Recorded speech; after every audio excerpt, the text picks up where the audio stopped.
Better living, everyone. Kia ora everyone, it's time to start making that big old Christmas cake. Some of you will know that this Christmas cake, it doesn't have a recipe.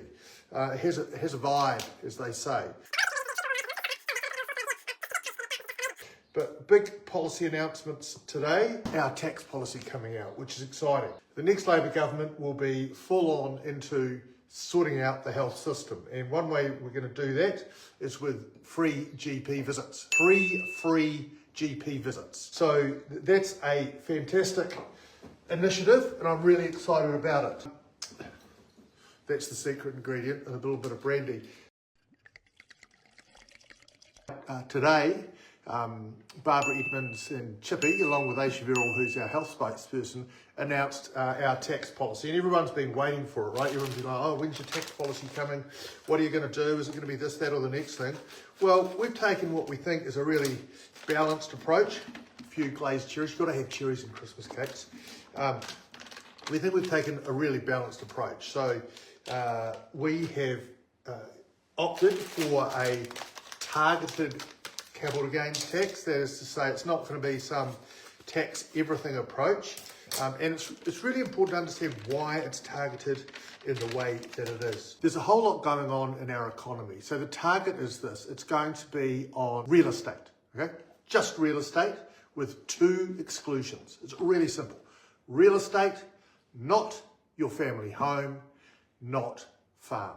First of all, family homes, we know that having your own family home is a critical part of getting on in life and leading a good life. So family homes out, we're never going to tax the family home. And the other thing is farm. Farms are generally, not always, but generally owner-operated businesses, and they contribute to the productive economy. People don't buy farms simply because they want to sit on them and sell them down the road. They want to get in and farm them. So it's a different thing, because there's a structural problem with our economy, and this is why this framework is so important, that people put far too much money into houses, which yes, people live in them, but they don't produce anything. So we get people buying more and bigger houses, when in fact what we really want is them to putting money into enterprises, into new innovations, into research or into education, which will build our economy. The approach is about a New Zealand economy for New Zealanders. Yeah, it smells good.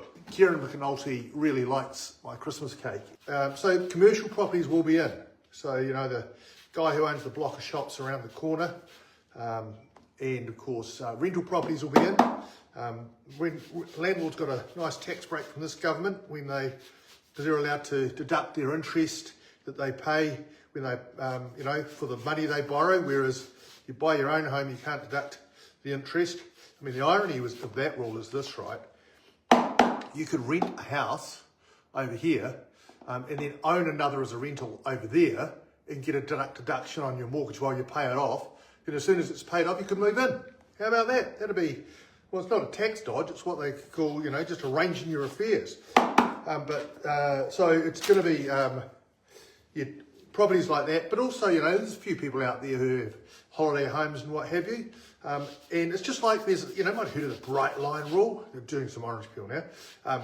It's just going to be exactly the same as that. The test will be, is it your family home? Is it your main residence?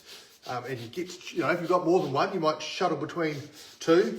Then you've got to pick one, right? You've got to have one which you identify as being your main residence. And when you buy a house, you have to kind of note that. That's essentially it. It's going to be a tax on real estate, and it's going to divert money away. People are going to say, oh, look, if I do this, I'll have to pay tax. The rate incidentally will be 28%. And people will be thinking, oh, crikey, well, if I do this and it increases in value, I'll have to pay tax on it.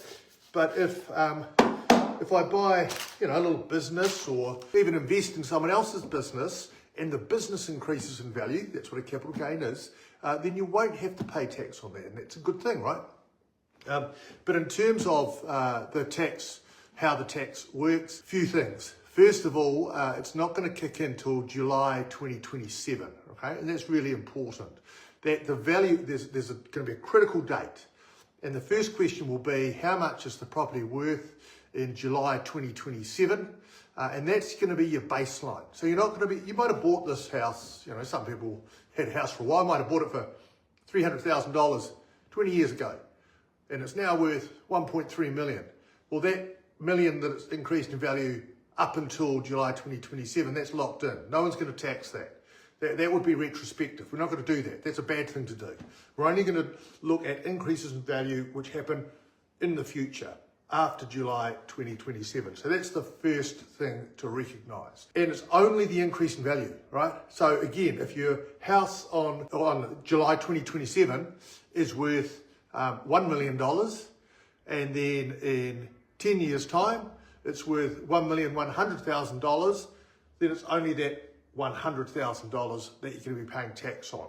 And it's going to be 28% of that, so $28,000. And here's the other truly New Zealand ingredient, which you don't really grow in New Zealand, but it's crushed pineapples. So I'll put that in there. Pretty rad.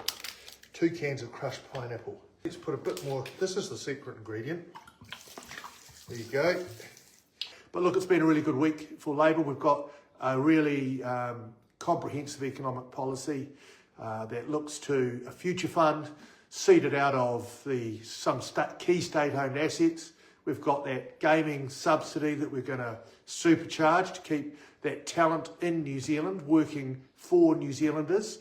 And then, of course, we've got our health policy, free GP visits, funded by a targeted capital gains tax, which will itself direct capital to where it's best used in the economy. So it's been a great week for Labour, and I'm really looking forward to the coming year. All right. Better living, everyone.